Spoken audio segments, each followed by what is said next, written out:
I think one of the realistic signs of what's because with the Trump administration, you cannot find out what is the policy, what would be the policy in the next 24 hours. Right. And but when it comes to Russians, we have seen some sort of consistency in their sort of message. And that is hugely problematic when it comes to the latest escalations because we see Putin just warning the United States and the West with shocking and staggering response from Russia to any attack on on deep into the Russian soil. But Medvedev also came out and said this: Yeah. the United States is our enemy. Yes. The main outcome of these new sanctions that shows you, for those of you who are illusional and delusional about what's going on between the United States and Russia, you have to understand that the enemy is the United States. These are not positive signs. No. That I I'm one of these people, Nima, who is eternally optimistic. And even I am not seeing any reasons for optimism. One thing about Medvedev too, I was just talking to a Russian about him yesterday. Here in the West, so many people think Medvedev is a loose cannon. He's kind of crazy. He's always on Twitter. He does that on purpose. Medvedev is the one who puts the Russian policy position out there in the public for the West to read. He's not just, sitting on the edge of his bed, just, tweeting on his phone. This is what his instructions are. He's the one that's out there floating Russian policy positions while Putin acts more presidential. The only thing that gives me optimism right now is that at least Trump and Putin are talking. Biden and Putin didn't talk. There was a report in the New York Times at the beginning of this past week that even Melania Trump picked up the hot phone and spoke with Putin about, I don't know, some women's rights issue. That's incredible to me. Can you imagine Jill Biden picking up the phone and calling Putin and having an actual conversation? So at least we have that. At least we have dialogue, even if the dialogue is not yet getting us anywhere. I have a lot of problems with a lot of Donald Trump's policies, but in this case, really, we should let Trump be Trump and try to work out a deal to get this war behind us. The main issue, John, in the latest meeting between the two in Alaska, Yes. Anchorage in Alaska, they were talking about this ceasefire. And if you remember, Donald Trump came out of the meeting. He said that there would be no ceasefire. We have to find a permanent solution for the situation. But he came back to the same position that he had before the meeting. Mm-hmm. He's talking again about an immediate ceasefire, which is not accepted, which is not the case for Russia. It's not going to happen. Yeah, you're right. And the other point, John, when you have some sort of chaos in the communication you have with your counterpart, which would be Russia, there is a lot happening behind the scene. Mm-hmm.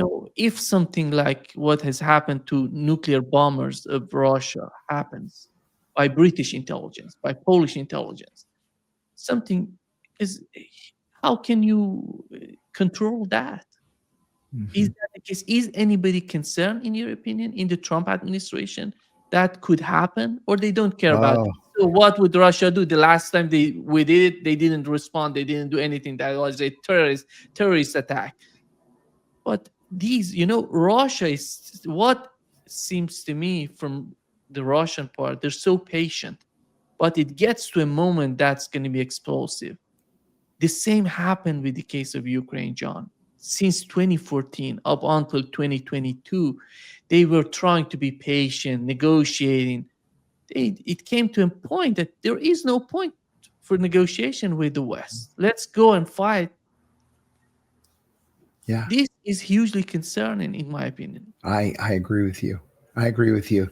It was very funny to me, funny to the point where I actually laughed out loud when I read the report in the Washington Post, that here we are disagreeing with the Russians almost every day, and it's headlines. We disagree on arms transfers to the Ukrainians. We disagree on the use of drones. We disagree on this. We disagree on that. The Russians send a bomber inside American airspace, and then the Russians say we're in talks with the United States to build a bridge connecting Russia with Alaska, and it's going to be called the Putin-Trump Bridge. It's like, what are you talking about? There's not going to be any bridge connecting Russia and Alaska. Why even say such a thing?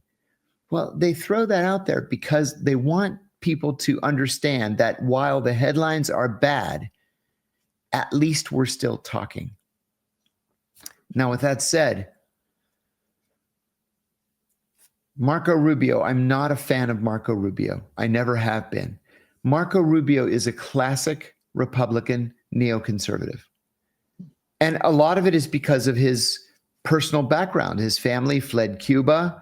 He's staunchly anti-communist. A lot of Republicans still think that the Russians are communists. As crazy as that sounds, a lot of them still believe that.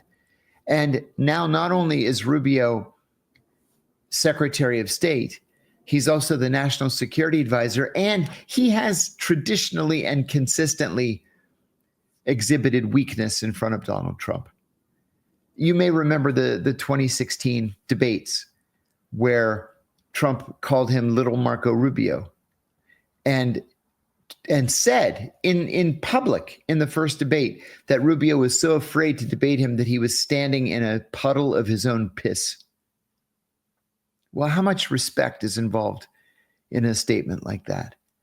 I think Rubio is afraid of Trump. So what we're seeing right now is a Trump foreign policy affected not by Rubio and Rubio's ideology, but by the ideology of Rubio's former colleagues in the Senate. It's the traditional Republican foreign policy that's being forced on Trump through Rubio. John, let's dig deeper in the Trump administration in terms of the intelligence that he's receiving. Because I don't know if he tries to say something different from what he's hearing, or he literally receives, false information. I remember when we learned that Tulsi Gabbard going to be in the administration, we were so optimistic that she's going to change the tone in Washington. But so far, who's the mastermind of the intelligence that's getting to the getting to the Trump administration, getting to Donald Trump himself?